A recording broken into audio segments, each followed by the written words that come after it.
Стариот владен Лирџет 60 требало да се приземи уште пред 7 години и да се набави нов модерен од марката Falcon и Gulfstream.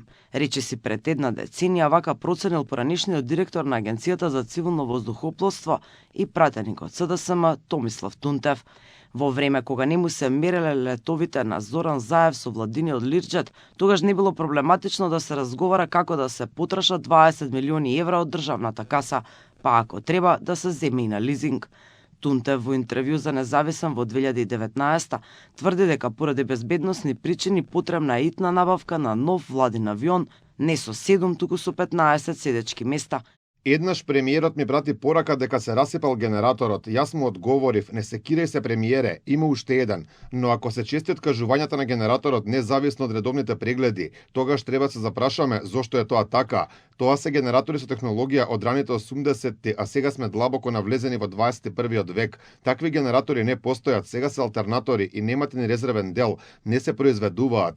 Државниот авион често се расипувал пред неколку години. Сега, после 7 години, повторно има чести проблеми и не може да лета.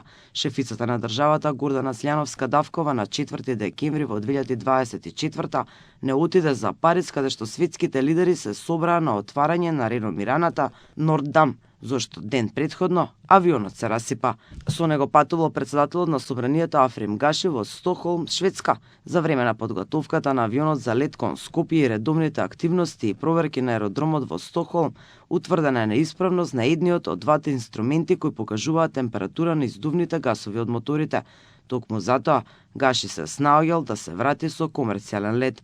До сега се покажа дека владиниот Лирџет често има дефекти.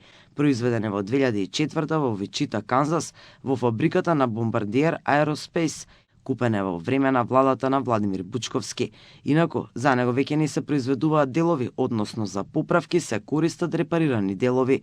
Од 2017 до сега сме потрошиле околу 3,5 милиони евра за поправки. Освен тоа што е стар, му се ставаат стари делови и не е безбеден, има само 7 места, па често не ја собира целата делегација. Се трошат пари за карти со комерцијални летови.